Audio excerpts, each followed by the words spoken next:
अब हम उस बड़ी खबर के बारे में आपको बताना चाहते हैं जिससे देश के करोड़ों हिंदू परिवारों पर बहुत गहरा असर पड़ेगा। सुप्रीम कोर्ट ने वर्ष 2005 के हिंदू उत्तराधिकार कानून की नई व्याख्या की है और इसके जरिए बेटियों को पैतृक संपत्ति में बराबर का अधिकार दिया है, फिर चाहे पिता की मृत्यु 2005 में नया कानून बनने के बाद हुई हो या फिर इस कानून के बनने से पहले पिता की मृत्यु हुई हो। 2005 में हिंदू उत्तराधिकार कानून में संशोधन हुआ था जिसमें पहली बार बेटियों को भी पैतृक संपत्ति में अधिकार दिया गया था, लेकिन यह अधिकार उन्हीं बेटियों को मिलता था जिनके पिता की मृत्यु 9 सितंबर 2005 के बाद हुई हो। 9 सितंबर 2005 को ही यह नया कानून लागू हुआ था और इसके बाद वाले मामलों में ही पिता की मृत्यु के बाद बेटियां पैतृक संपत्ति पर अपना दावा कर सकती थी, यानी उससे पहले के मामलों पर बेटियों का अधिकार नहीं था। लेकिन आज सुप्रीम कोर्ट में जस्टिस अरुण मिश्रा की बेंच ने बेटियों के हक में बहुत अहम फैसला सुनाया है और यह कहा है कि 9 सितंबर 2005 को संशोधन लागू होने से पहले भी अगर किसी व्यक्ति की मौत हो गई हो और उसकी संपत्ति का बंटवारा बाद में हो रहा है, तब भी उसकी संपत्ति में बेटियों को बराबरी की हिस्सेदारी देनी होगी। यानी इसमें तारीख और वर्ष वाली शर्त सुप्रीम कोर्ट ने अब खत्म कर दी है। इस मामले में सुप्रीम कोर्ट ने एक बड़ी टिप्पणी और भी की है और यह कहा है कि बेटे तो सिर्फ शादी तक बेटे रहते हैं, लेकिन बेटी हमेशा बेटी रहती है। विवाह के बाद बेटों की नियत और व्यवहार में बदलाव आ जाता है, लेकिन एक बेटी अपने जन्म से लेकर मृत्यु तक माता पिता के लिए प्यारी बेटी ही रहती है। विवाह के बाद माता पिता के लिए बेटियों का प्यार और बढ़ जाता है, इसलिए बेटी पैतृक संपत्ति में बराबर की हकदार बनी रहती है, भले ही उसके पिता जीवित हों या ना हो। सुप्रीम कोर्ट ने यह बड़ा फैसला भाई बहनों के बीच संपत्ति के बंटवारे के एक मामले पर किया है, जिसमें भाइयों ने अपनी बहन को यह कहकर संपत्ति में बराबर का हिस्सा देने से इनकार कर दिया था कि उनके पिता की मृत्यु 9 सितंबर 2005 से पहले हुई थी, इसलिए उनका कहना था कि उत्तराधिकार कानून का संशोधन इस मामले पर लागू नहीं होता। लेकिन सुप्रीम कोर्ट ने आज यह साफ कर दिया कि बेटियों को हर हाल में बेटों के बराबर ही पैतृक संपत्ति में अधिकार मिलेगा, चाहे पिता की मृत्यु कभी हुई हो, चाहे यह मामला कभी कभी हो। सुप्रीम कोर्ट ने देश के सभी राज्यों के हाई कोर्ट से भी यह कहा है कि किसी भी कोर्ट में बेटियों के अधिकार से जुड़े लंबित मामलों की सुनवाई 6 महीने के अंदर पूरी कर ली जाए, जिससे न्याय देने में देर बिल्कुल ना हो। अब हम इस फैसले के बारे में आपको आसान शब्दों में समझाते हैं, क्योंकि ये कानूनी भाषा में कई फैसले ऐसे आते हैं जिनके बारे में आपको ठीक से समझ नहीं आता। हिंदू उत्तराधिकार कानून के मुताबिक संपत्ति 2 तरह की होती है। एक संपत्ति पिता द्वारा खरीदी गई संपत्ति होती है और दूसरी पैतृक संपत्ति होती है, जो पिछली 3 पीढ़ियों से परिवार को मिलती चली आई है, पीढ़ी दर पीढ़ी। कानून के मुताबिक बेटा हो या बेटी, पैतृक संपत्ति पर दोनों का जन्म से बराबर का अधिकार होता है।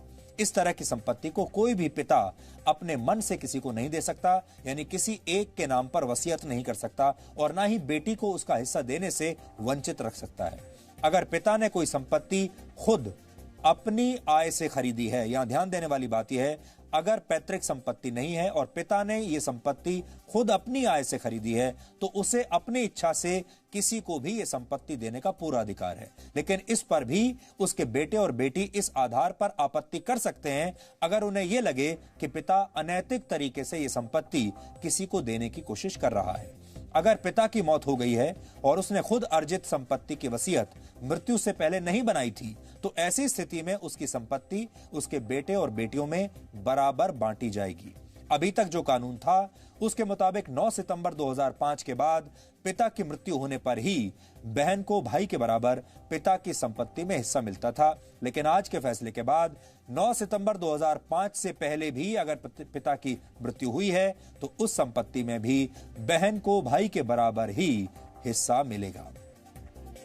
यह कानून बेटियों को बराबर का अधिकार और शक्ति देने वाला है, क्योंकि हमारे समाज में बेटियों के साथ हमेशा से भेदभाव होता आया है। अक्सर परिवार ये चाहते हैं कि जल्द से जल्द बेटी की शादी हो जाए।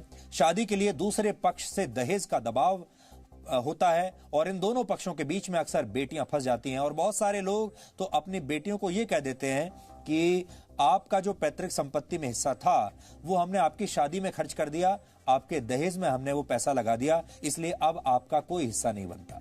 ऐसा भी बहुत बार होता है। कभी कभी ऐसी स्थिति भी बन जाती है कि ससुराल में बेटियां परेशान होती हैं, लेकिन उसके मायके वाले उस पर हमेशा दबाव डालते हैं कि वो किसी तरह से भी वापस घर ना आ जाए, अपनी ससुराल में ही रहती रहे। यानी जब बेटियां परेशानी में फंसती हैं तो उसे शरण देने वाला कोई नहीं होता। लेकिन पैतृक संपत्ति के अधिकार से अब उसे एक नई ताकत मिलती है और इस अधिकार से सम्मान के साथ जीने का जरिया अब हर बेटी को मिलेगा। कहने के लिए तो बेटियों को समाज में बराबर समझा जाता है, लेकिन यह बराबरी कई बार सिर्फ कहने के लिए होती है। जब पैसे का मामला आ जाता है तो स्थितियां बदल जाती हैं। यह हमारे समाज का एक बहुत बड़ा दोष है कि बेटियों को ऐसे अधिकार मिलने पर समाज का असली चरित्र दिखना शुरू हो जाता है। पैतृक संपत्ति में अधिकार मिलने के बाद कई जगहों पर बेटियों को अब कहीं बड़ा बोझ माना जाने लगा। लेकिन इस कानून के दुरुपयोग की भी उतनी ही आशंका रहती है, क्योंकि कई लोगों की सोच यह है कि पैतृक संपत्ति पर अधिकार से बेटियां अपने ससुराल पक्ष को ही आर्थिक तौर पर मजबूत करेंगी। लेकिन माता पिता के लिए बेटे ही सब कुछ होते हैं, जो परिवार की अर्जित संपत्ति को बढ़ाते हैं और बुढ़ापे का सहारा बनते हैं। ऐसा हमारे समाज में कहा जाता है, ये मान्यता है जो कि गलत है। समाज की एक सोच ये भी है कि बेटियां जब एक पैतृक संपत्ति में अधिकार नहीं जताती तब तक वो अपने परिवार के लिए अच्छी रहती हैं। यानी जब तक अपना दावा नहीं वो करती संपत्ति में, तब तक पूरा परिवार उन्हें प्यार करता है। लेकिन जैसे ही कोई बेटी पैतृक संपत्ति पर अपना दावा कर देती है तो फिर उसके परिवार के साथ विवाद शुरू हो जाता है, वो प्यार गायब हो जाता है। कई बार बेटियां खुद ही पैतृक संपत्ति से दावा छोड़ देती हैं, क्योंकि उसके पिता उसकी शादी पर काफी पैसा खर्च कर चुके होते हैं, दहेज दे चुके होते हैं, और कई बार तो बेटे की शादी में अपने जीवन भर की कमाई भी कई लोग खर्च कर देते हैं। अक्सर महिलाएं इसलिए भी पैतृक संपत्ति पर दावा नहीं करती कि विवाह के बाद माता पिता और भाइयों के साथ उनके संबंध अच्छे बने रहें। इसलिए कई बार पैतृक संपत्ति पर अधिकार का कानून व्यावहारिक तौर पर समाज में अमल में नहीं लाया जाता है, और बहुत सारी जगहों पर तो अब भी नहीं लाया गया, क्योंकि बेटियां अपने माँ बाप को और अपने भाइयों को परेशान नहीं करना चाहती। और बहुत सारे परिवारों में ये बात है कि जैसे ही बेटियों ने अपना अधिकार मांगा, संबंध खराब हो जाते हैं।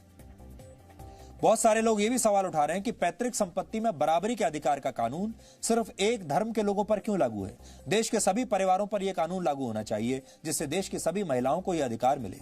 इसलिए लोग देश में यूनिफॉर्म सिविल कोड यानी समान नागरिक संहिता को लागू करने की मांग कर रहे हैं। और हम भी शुरू से ये कहते आए हैं कि पूरे देश में हर समाज के लिए, हर धर्म के लिए, हर जाति के लिए एक ही कानून होना चाहिए, अलग अलग कानून नहीं होने चाहिए। यानी पर्सनल लॉज जिन्हें आप कहते हैं वो नहीं होने चाहिए। Presenting B News app available on Google Play and App Store. Download it now.